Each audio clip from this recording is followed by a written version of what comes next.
దేవుడు తన చిత్తాన్ని మనకు తెలియజేసేవాడిగా ఉన్నాడు. నేనే దేవుడను, నేనే రక్షకుడను, బలము నాది, ఆధిక్యత నాది, సర్వాధికారము నాది అని దేవుడు నిత్యము తెలియజేసేవాడిగా ఉన్నాడు. తన క్రియలను, తన మహాత్యమును, తన ప్రభావమును దేవుడు మన ఎడల బయలుపరుస్తూ ఉన్నాడు. మనకు ఏది దాచలేదు. దేవుడు దేనిని మరుగు చేయలేదు. దేవుని క్రియలను ఆయన వెల్లడి చేస్తూ ఉన్నాడు. దేవుని యొక్క విశ్వాస్యతను ఆయన మనకు బహిరంగపరిచేవాడిగా ఉన్నాడు.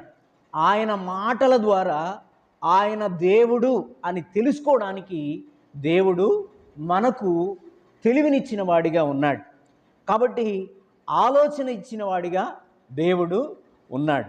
చూడండి, ఈ వాక్య భాగము గనక మనం చదివితే, దేవుని గూర్చి తెలియశక్యమైనదేదో అది వారి మధ్య విషదమై ఉన్నది అంటాడు. దేవుని గూర్చి తెలియశక్యమైనది ఏదో అంటే ఈయనే దేవుడు అని తెలుసుకోవడానికి ఆ విషయాన్ని దేవుడంట తెలియజేశాడంట. దేవుడు దాన్ని విషదపరిచిన వాడిగా ఉన్నాడు. దేవుడు నేనే దేవుణ్ణి అని మన మధ్య ఎట్లా ఉన్నాడు? నేనే దేవుడను అని మనకు ఎట్లా ఆయన గురించి తెలుస్తూ ఉంది? ఆయన చిత్తం ఎట్లా మనకు బయలుపడింది అని అంటే, ఈ దినం ఈ సమయంలో కొన్ని వాక్య భాగాలు మనం చూచేవారముగా ఉంటాం. రోమీలకు రాసిన పత్రికలోనే 2వ అధ్యాయం చూడండి. రోమీలకు రాసిన పత్రిక 2వ అధ్యాయము 14-15 వచనాలు మనం చదివితే, రోమీలకు రాసిన పత్రిక 2:14-15, ధర్మశాస్త్రము లేని అన్యజనులు స్వాభావికముగా ధర్మశాస్త్ర సంబంధమైన క్రియలను చేసిన పక్షమున వారు ధర్మశాస్త్రము లేని వారైనను తమకు తామే ధర్మశాస్త్రమైనట్టున్నారు. ధర్మశాస్త్రము లేని అన్యజనులు. ఎవరిళ్ళు? అన్యజనులు. ఏమి లేదు వీళ్ళకి? ధర్మశాస్త్రము లేదు, ధర్మము తెలియదు, నీతి తెలియదు, వాస్తవం తెలియదు, మంచి తెలియదు. ఎందుకు అనంటే అన్యజనులుగా ఉన్నారు. దేవుని గురించి తెలియబడని వారిగా ఉన్నారు. దేవుని గురించి ఆలోచన లేని వారిగా ఉన్నారు. ఎందుకు? వీళ్ళు అన్యులుగా ఉన్నారు. అయితే ధర్మశాస్త్రం గురించి ఇక్కడ చెప్పబడింది. దేని గురించి? ధర్మశాస్త్రం. ఎక్కడి నుంచి వచ్చింది ధర్మశాస్త్రం? ఎక్కడి నుంచి వచ్చింది? ప్రత్యక్షంగా దేవాతి దేవుని యొక్క చేవ్రాతతో ధర్మశాస్త్రము రూపించబడింది. కాబట్టి మోషే ద్వారా అది మనకు వెల్లడైంది. మనుషులు నీతిగా ఉండాలని, మనుషులు దేవుని తెలుసుకోవాలని, మనుషులు దేవుని శక్తిని ప్రభావమును చూరగొనాలనే ఉద్దేశంతో దేవుడు ఈ యొక్క ధర్మశాస్త్రమును మనుషుల ప్రయోజనార్థం మనకిచ్చినట్లు మనం చూస్తాం కదా. కాబట్టి ఈ 5 కాండములు, మొదటి నుండి 5 కాండములు గనక మనం చూస్తే, దేవుని యొక్క శక్తి, దేవుని యొక్క నీతి కార్యములు, దేవుని యొక్క చిత్తమంతా, దేవుని ఆలోచన అంతా ఏమై ఉన్నదో ఆ యొక్క ఆది కాండము నుండి ఆ చివరి ఆ ద్వితీయోపదేశ కాండం వరకు మనకు అర్థమవుతూ ఉంటుంది. వాళ్ళు ఎట్లా నడవాలి, ఎలా ప్రవర్తించాలి, ఎలా బ్రతకాలి, ఈ విషయాలన్నీ ధర్మశాస్త్ర సంబంధమైన ఈ యొక్క క్రియల ద్వారా దేవుడు ఈయనే అని వాళ్లకు బయలుపడింది కదా. అయితే అన్యులు కూడా ఏం చేస్తున్నారు? కొద్దిమంది అన్యులు కూడా ఏం చేస్తున్నారు? తమకు తామే ధర్మశాస్త్రమైనట్టు ఉన్నారు. ఎందుకున్నారు అని అంటే, ఎందుకున్నారు అట్లా? ఎందుకున్నారు? నీకు నాకు దేవుని గురించి తెలియదు. పుట్టిన తోడనే మనం ఎట్లా ఉన్నాం? దేవుని ఎరుగని వారిగా ఉన్నాం. ఆ యొక్క పితరుల ఆచార సాంప్రదాయాల ప్రకారం మనము నడిచిన వారముగా ఉన్నాం. ఇప్పుడు ఎట్లా దేవుని తెలుసుకున్నాం? దేవుని దాసులు, దేవుని యందు విశ్వాసం ఉంచిన వాళ్ళు, దేవుని సేవకులుగా ఉన్నవాళ్ళు మనతో ఉండినప్పుడు, దేవుని మాటలు మనకు చెప్పినప్పుడు నిజముగా మనం దేవుని గురించి తెలుసుకున్నాం. మనం ఎప్పుడు ఎలాంటి వాళ్ళం? అన్యులం, మనం అవిశ్వాసులం, దేవుని ఎరుగనటువంటి వాళ్ళం. అలాంటి పరిస్థితుల్లో దేవుని ప్రవక్తలుగా ఉండిన వారు, దేవుని దాసులుగా ఉండిన వారు ఏం చేశారంటే దేవుని క్రియలను ప్రచురపరిచారు. వాళ్ళు దేవుని మాటలను బయలుపరిచారు. వాళ్ళు దేవుని శక్తిని ఎరిగి ఆ శక్తి గల కార్యములను ఆ యొక్క జనముల మధ్యలో జరిగించిన వాళ్ళుగా ఉన్నారు. అప్పుడు వాళ్ళు ధర్మశాస్త్రం గురించి తెలుసుకున్నారు. అప్పుడు వారు దేవుని గురించి విన్నారు, దేవుని క్రియలను చూచిన వారిగా ఉన్నారు. దానిని బట్టి వాళ్ళు ఏమైపోయారు? తమకు తామే ఎట్లున్నారంట? ధర్మశాస్త్రమైనట్లుగా ఉన్నారు. ప్రపంచంలో మొట్టమొదటిసారిగా వ్రాత రూపముగా వచ్చింది ఏది అనంటే ఈ పరిశుద్ధ గ్రంథమే. అది ఎవరి ద్వారా వచ్చిందంటే యొక్క రాజులకు రాజు, ప్రభువులకు ప్రభు అయిన చేవ్రాత మూలముగా, యేసుక్రీస్తు ప్రభు వారి చేవ్రాత మూలముగా ఇక్కడ మనకు లభించడం అనేది చాలా గొప్ప విషయం.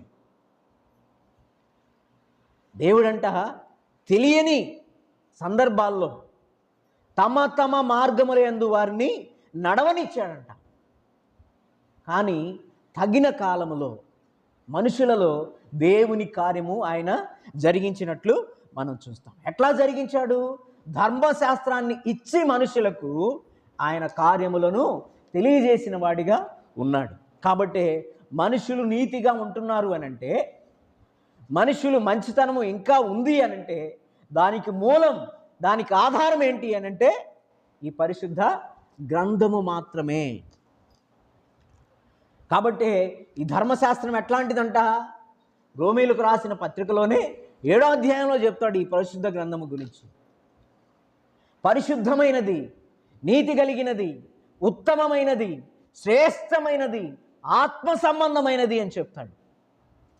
అంతటి గొప్పది ఈ యొక్క పరిశుద్ధ గ్రంథం. మనుషుల్ని మారుస్తూ ఉంది, చెడుతనము నుండి మంచిలోకి మార్చేది, అనీతి కార్యముల నుండి నీతి కార్యములు చేయనట్లు చేసేది, అపవిత్రత నుండి పరిశుద్ధతలోకి వచ్చినట్లు మార్చేది ఎవరు అనంటే ఈ యొక్క పరిశుద్ధ గ్రంథం మాత్రమే. దీని గురించి తెలిసినటువంటి వారు, దీని గురించి విన్నటువంటి వాళ్ళు, ఇందులో ఉన్నటువంటి దేవాది దేవుని శక్తిని గ్రహించినటువంటి వాళ్ళు ఇక తొట్టిల్లకుండా, పడిపోకుండా స్థిరమైన వారిగా, విశ్వాసములో వృద్ధి చెందుతున్నటువంటి వారిగా ఉన్నారు. కాబట్టి మొట్టమొదటిగా దేవుని కార్యము తెలియబడింది. నేనే దేవుడను అని తమకు తాము దేవుడు ఎట్లా తెలియజేశాడు అనంటే ఈ యొక్క పరిశుద్ధ గ్రంథం మూలముగా మనకు తెలియబడింది. ఈ రీతిగా దేవుని శక్తి బయలు వెళ్ళింది, దేవుని కార్యం, దేవుని ఆలోచన మన దాకా వచ్చింది. ఇక చూడండి, కొన్ని విషయాలు మనం చూసినట్లయితే చూడండి,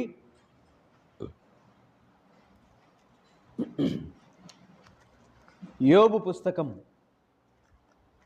టైం కొంచెం ఉంది ఇంకా.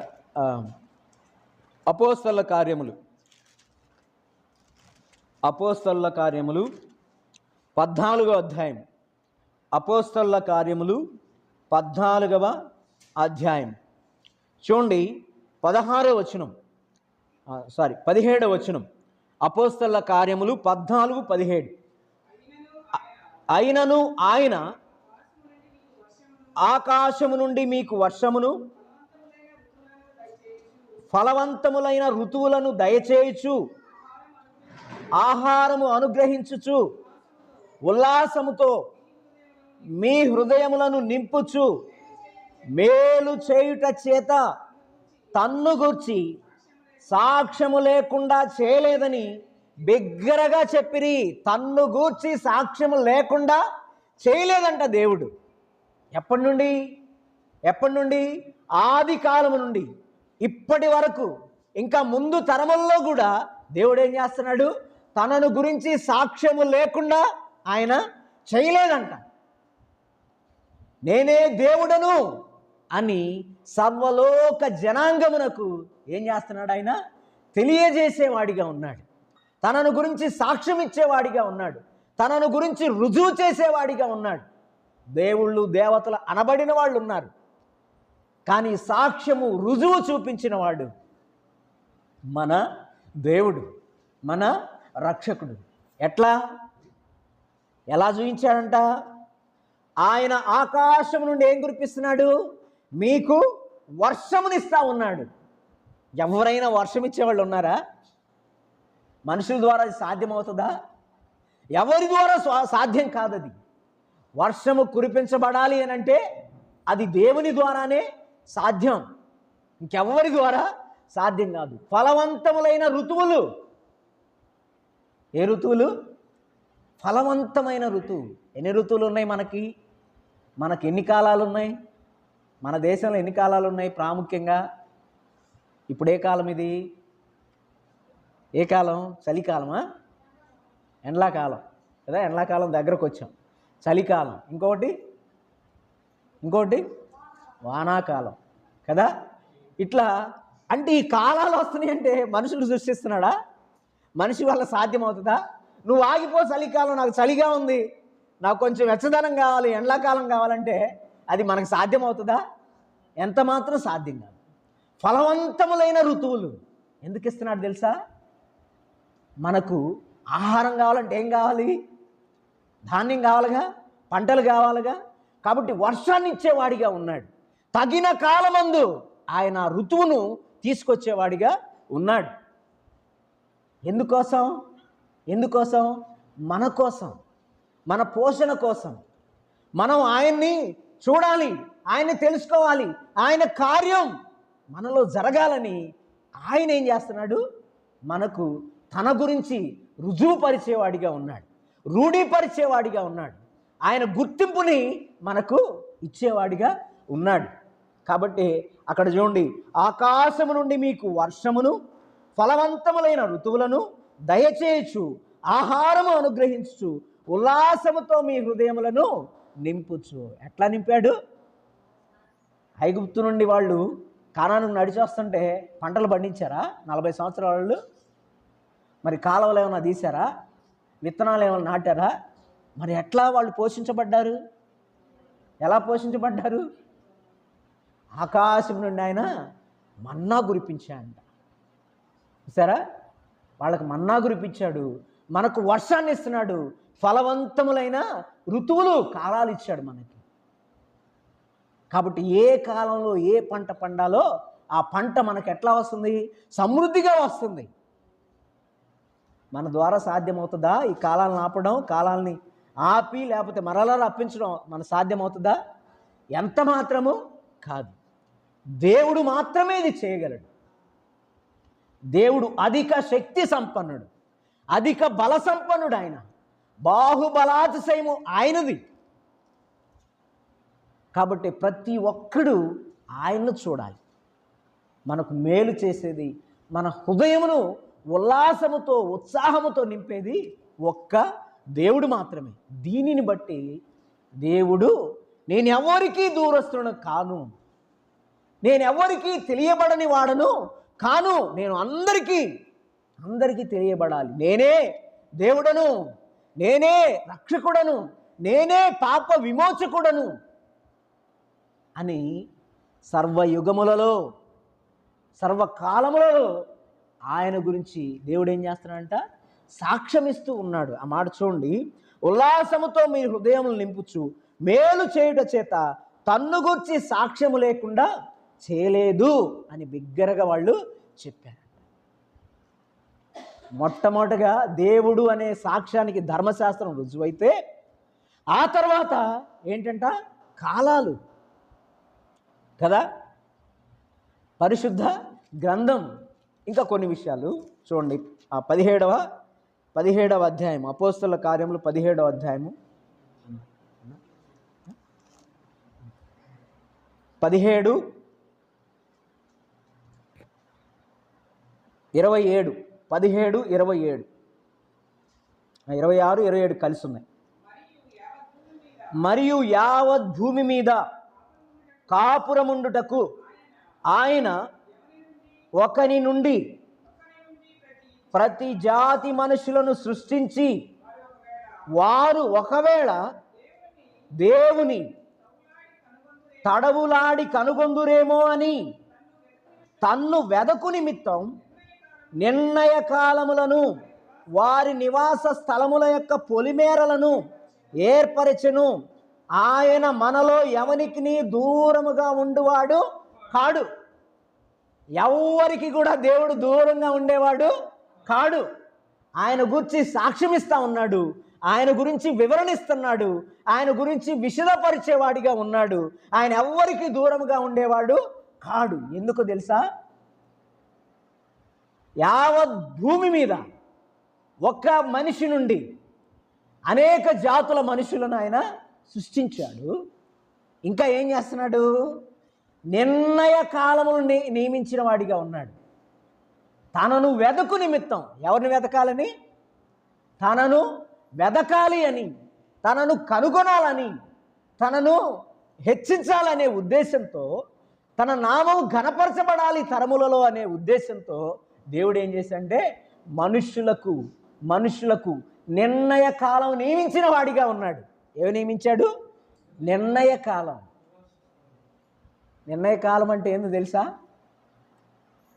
నిర్ణయ కాలం మన యొక్క ఆయుష్, మన యొక్క జీవితం. మనుషులు గనక పుట్టిన తోడనే సావు లేదనుకోండి, ఏమవుతుంది? సావు లేకపోతే ఏమవుద్ది? మన తాతలు ముత్తాతలు వాళ్ళ తాతలు అందరినీ మనం చూస్తాం కదా. భూమి ఎప్పుడో నిండిపోయి ఉండేది, మానవ జాతి ఎప్పుడో నశించిపోయేది. తెలుసా? ఎందుకు తెలుసా? యుద్ధాలు జరిగేవి భూమి లేక. కొట్టుకునేవాళ్ళు. అంతకుముందు మామూలుగానే యుద్ధాలు జరిగేవి భూమి కోసం, రాజ్యాల కోసం. కానీ మనుషులు ఎక్కువైతే దేవుని ఆలోచన చూడండి, దేవుని వివేచన శక్తి చూడండి, ఆయన యొక్క జ్ఞాన శౌర్యము చూడండి. ఒకసారి ఆలోచించండి. ప్రతి మనిషికి ఏం చేశాడు? నిర్ణయ కాలము నియమించిన వాడిగా ఉన్నాడు. ఎందుకు తెలుసా? మనం దేవుణ్ణి వెతకాలని, మనం దేవుని చిత్తం తెలుసుకోవాలని. కాబట్టి పుట్టిన ప్రతి వ్యక్తికి ఏముందంట? ప్రతి వ్యక్తికి ఏముంది? మరణం అనేది, నిర్ణయ కాలం అనేది ఉంది. చూడండి, యోబు పుస్తకము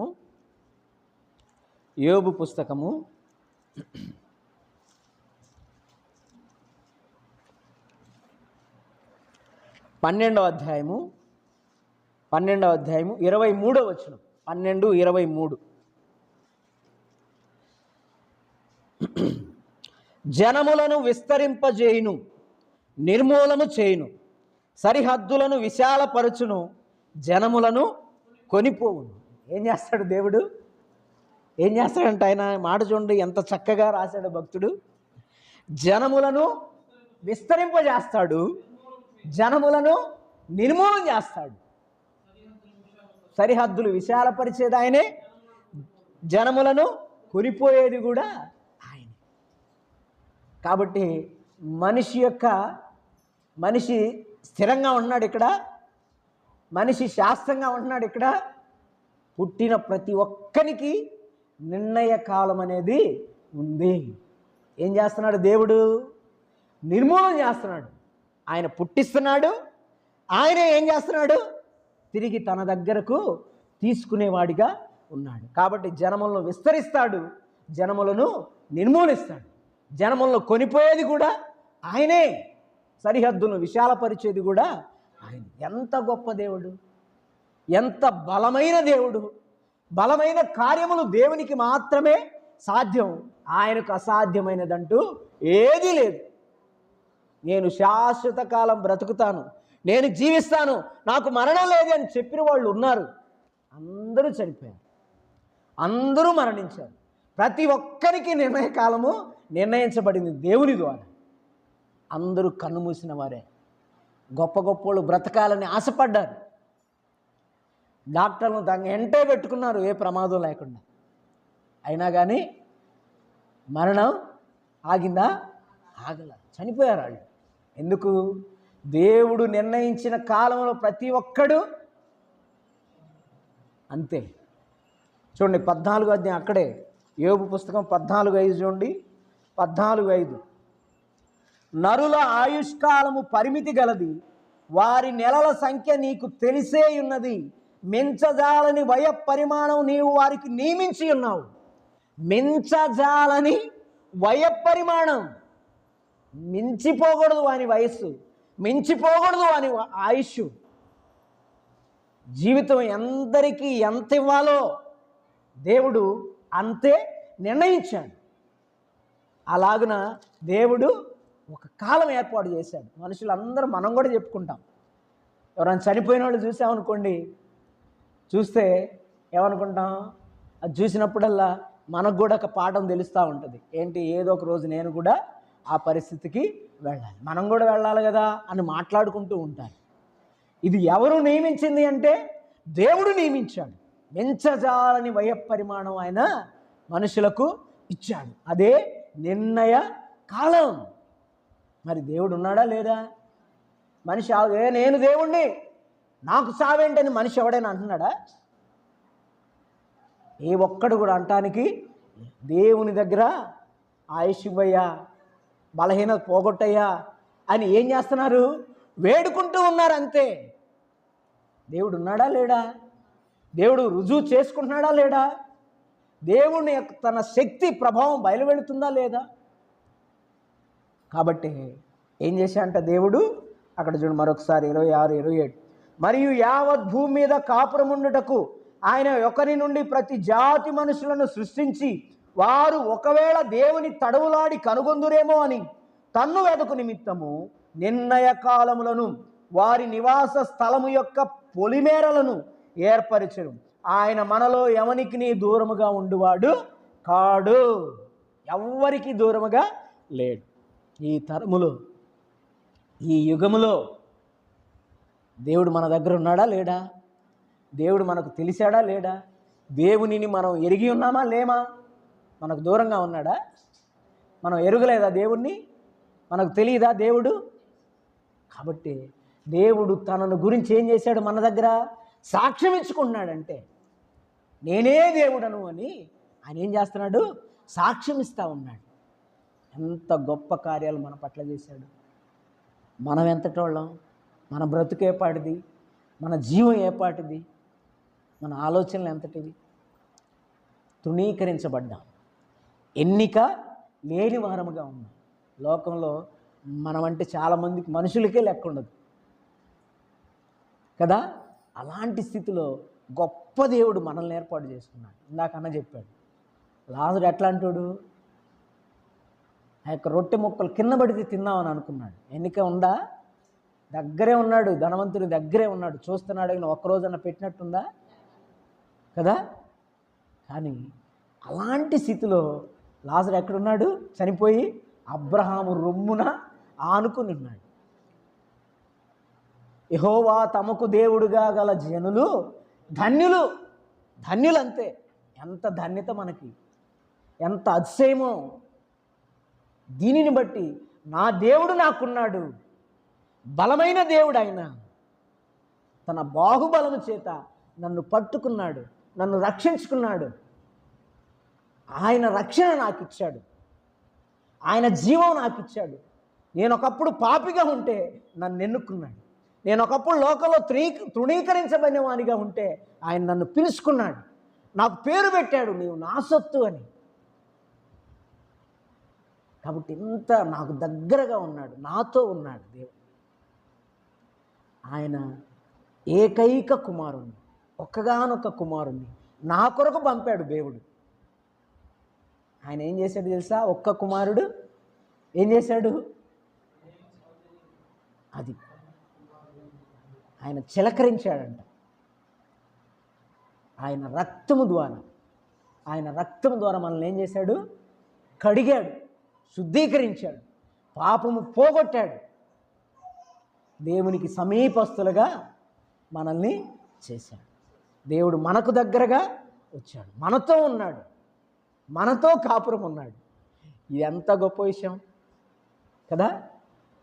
దీనిని బట్టి దేవాతి దేవుణ్ణి మనము స్తుతించు వారముగా ఉండాలి, ఆరాధించు వారముగా ఉండాలి.